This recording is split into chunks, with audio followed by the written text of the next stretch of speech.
Well, hey there, everybody. Welcome to Intermediate Music Theory video number 8. We're going to cover the diminished / Locrian mode, the 7th mode of all of this, because I thought I'd covered this mode, but I had not, and I've also not posted in this playlist in a while because, well, I suck at everything sometimes. But the / diminished mode, why? Well, because the 1 chord is the diminished chord, and by now we know that the diminished chord doesn't work so awesome by itself. It is telling you to go up a half a step to the next chord. It doesn't matter where you do it. That root wants to do that. Well, if you use the Locrian mode, that root is not gonna do that. That's not one of the options. I mean, you can do it, but then you're gonna resolve, and it'll sound like you went to the major or minor key just above it. So the tough part about Locrian is, one, having the self-restraint to not resolve it up a half a step, and to find ways to make interesting chord progressions where you're always landing on this guy and let it do its job. I guess what I'm saying is you can't be afraid of this chord. This chord has to shine, it has to be gnarly, it has to be everything it is, and not do that so much. Now, at some point in your musical piece, you can do that and still probably stay in Locrian, but for the most part, you gotta let that guy shine. So it's only a half step below 1, it's the 7, so then you get up to 1 or 8, however you want to look at that, and you're home. So it's just your 1, 4, 5, everything is off by 1. Like your 4 chord in this case is actually what was 3 chords, so you've got a minor chord there. Your 4 chord, 1, 2, 3, 4, 5, sorry, your 5 chord, we just covered the 4 chord. Your 5 chord in this case will be what was once your 4 chord, so it's a major chord with a major 7th.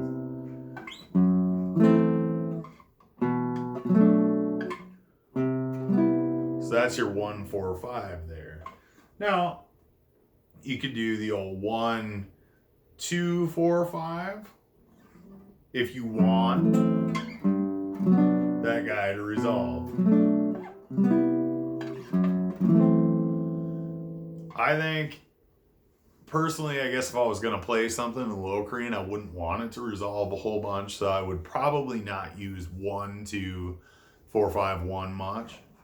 But you can. It's your choice, Now you could do the 1, 6, 4, 5. The 6 chord is going to be what used to be your 5 chord, so you're going to have a dominant chord there, dominant sounding chord. Right there.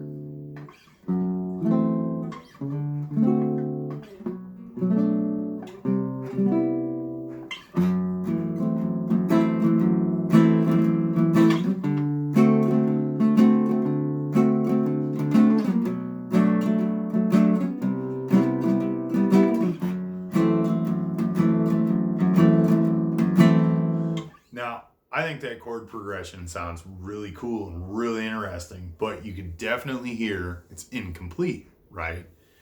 To sit on that chord, it's not incomplete in the context because you're purposely doing that. But to the ear, it's like, we're not supposed to go from there back up to here. That doesn't make any sense.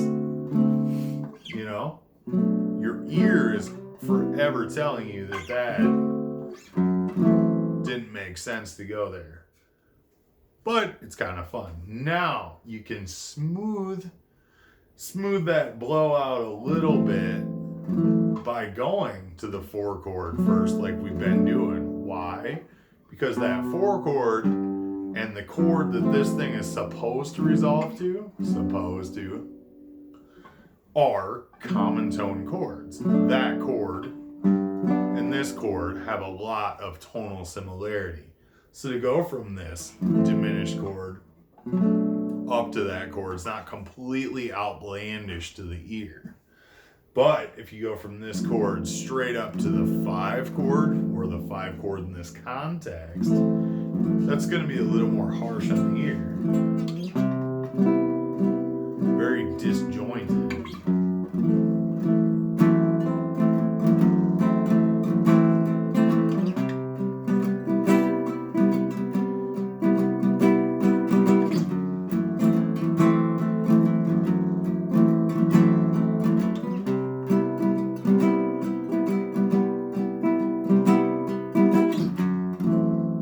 However, it still paints a picture of sorts, and it might paint an emotional picture that you want to paint. I really think it's quite interesting to have that chord progression.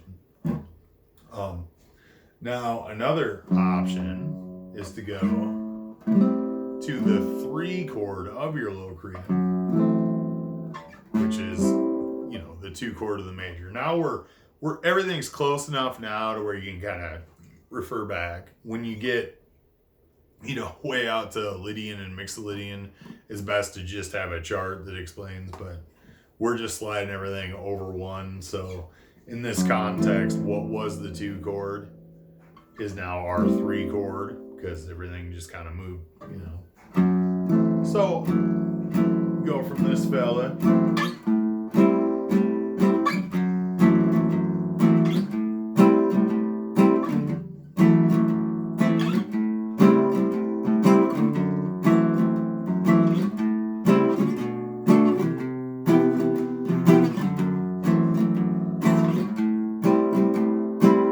That's kind of a cool move too, you know. It's the third relationship between chords helps them kind of smooth out the changes. If you do, you know, move up or down a third from your chord, you know, like going down a third from this to that, now you're moving down a third.